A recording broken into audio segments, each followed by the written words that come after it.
Hi, Sean Hood-Rubino, Devil's Digest. Hard to believe we're already in the midway portion of the season. With all the high expectations of this running back group, I know you always strive for more, but would it be fair to say that this group as a whole has really fulfilled your expectations in the preseason? Absolutely. I think besides us putting the ball on the ground one time, ball security is a huge measure of our achievement. But I think that they've run the ball well. They've been productive out of the backfield, catching the ball. And so, with Chip being hurt the 3 games, I thought Daniel Nagata stepped up really well. And so now having those 3 guys primarily 100%, I think we can rely on them a lot more. Yeah, Sean, I was just going to ask about that part of it.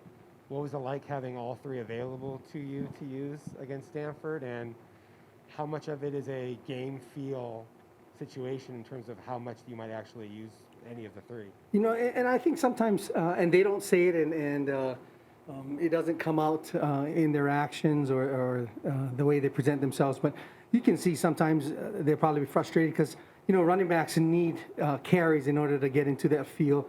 And to share those 3 because they're such productive backs, I think they do a good job doing what their job's supposed to be when they get in there. But again, the feel of a running back, you get in rhythm the more times you carry the ball. And so I can but I can think, as being a running back, I can feel a little bit of frustration, but they don't portray it. But they know that we have one job at hand, and when they get in, those are quality reps instead of quantity reps, and get the job done. And they always talk about winning, and so they're focused and taking game by game, and they're focused on our team winning.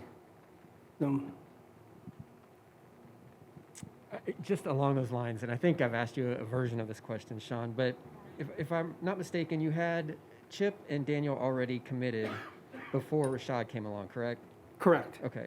So how do you convince a kid who's a junior college transfer who obviously wants to play right away to commit to ASU when you have 2 4-star running backs already locked into that class? What was your pitch to Rashad to get him to come aboard? I needed an older guy in that group. I wasn't sure of the maturity from them being freshmen and how they would take the lights and the big time. I know they came from big time programs, and that's one of my priorities, to make sure that I take kids from big time programs that are winning programs. And so, but I was still concerned about the maturity in the room, the leadership in the room. And once I talked to Rashad and understood him and his goals and the way he goes day by day from a professionalism standpoint, I told him that I needed that leadership in the room, and then he would have to go and win it out because those guys were in spring ball. And so he had to come and win the job and, get to the playbook quicker and process that, and he did an incredible job. Did he have any initial reservations, just knowing that Daniel and Chip are already on board? Rashad is not like that. I think that he wants to compete. I think because they were freshmen in the group, that gave him a little bit of ease, that he can maybe use his experience about that. And it's amazing how those 3 get along, competing for the same job with one ball.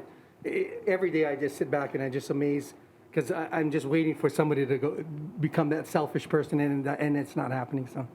And just one more thing. I asked Herm this yesterday. Just when you establish that you can run the ball against just about every opponent or every weekend, what kind of confidence does that give you within your room or within the offense? I think it boosts the confidence, especially with our interior linemen. I think our linemen, and I know you guys saw their hats, run the damn ball or whatever it is they put on their hats, and so they're giving a subliminal message to Coach Hill, but they know the professionalism the running backs have day in, day out. They know that they mean all business, and so when we start running the ball, I think that confidence level goes, and then it takes a lot off of Jaden, knowing that he can sit back more and make his decisions. And so I think the whole confidence level of running that football, and then it's a physical contact. I don't think in any game that we played, in any of the 6 games that we played, that we were out physicaled up front. And that's the kind of tone we're taking for this game against Utah. Coach Zach Keenan, Devil's Digest. This week, there's a resolution on the Chandler USD board to pass a resolution that would make the weight room named after Chris Chick. Absolutely. Without talking about recruiting or players or anything, could you offer a little insight as to what kind of guy Chris was and what that would mean to have a place named after him?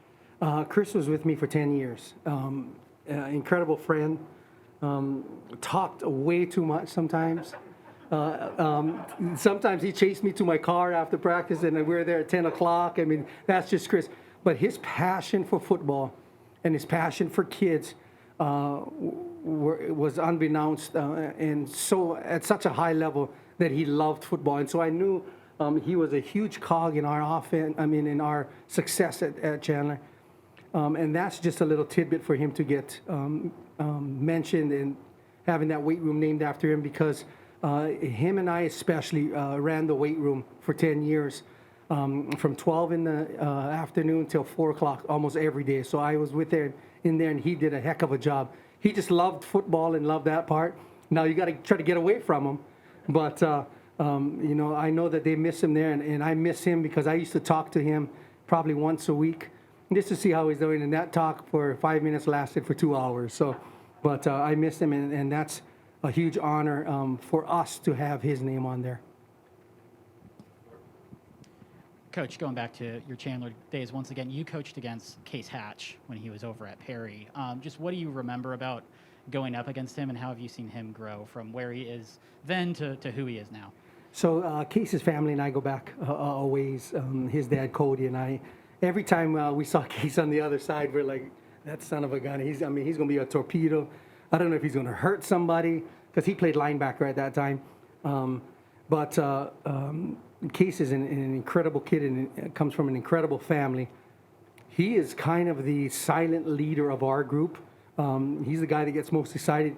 I don't think anybody on the offense would ever test Case in a fist fight, or make sure that Case is right behind him, because he's that tough guy that brings the maturity because he's older, and he means all business, and absolutely love him. But him being on the other side of Perry, we were always worried where that sucker was at.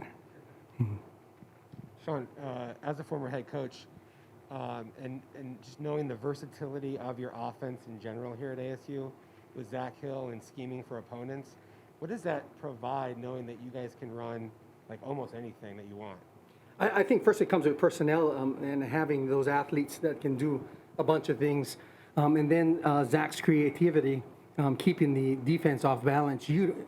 People really don't know all that eye candy and stuff like that. For us, it's simplicity on our side. For the defense, it's chaos.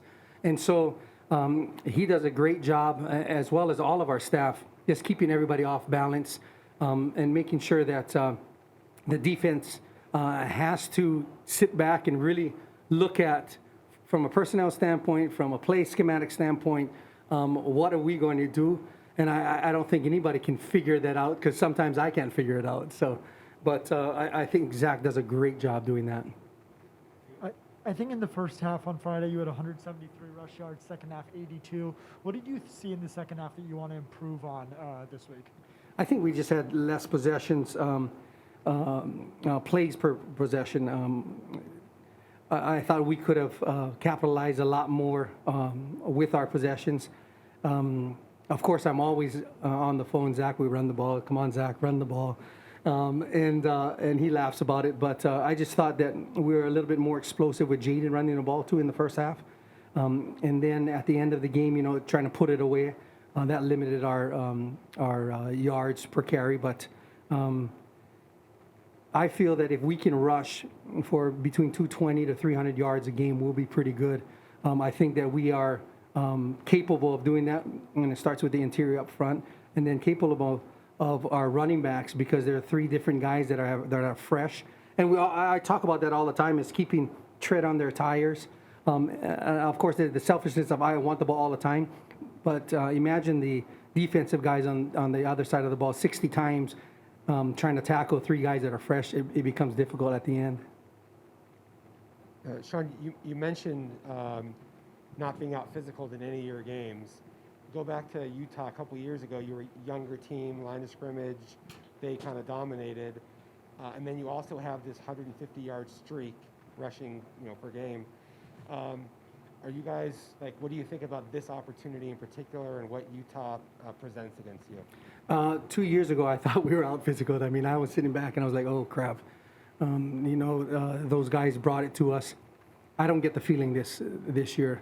I think, LV as a 17-year-old tackle playing against Anai was difficult for him. I thought that the two interior guys they had a couple of years ago that are probably playing in the league right now were physical. These guys are physical. They're a good football team. But I think the maturity on our side, and I think the focus and business-like of what needs to be done this game, and we all understand the importance of this game. I mean, everybody can say every game is big. We understand the importance of this one. And so I think just from a maturity level, strength-wise, I feel that we are confident with our abilities to own the line of scrimmage. And do you guys talk at all about this 150 rushing yard per game streak that you're on? No, we don't talk about it at all. It's game by game, and then we'll wait for the next game. It'd be great going into the bye week with win. I mean, that makes it feel that much better. But we will only talk about game by game.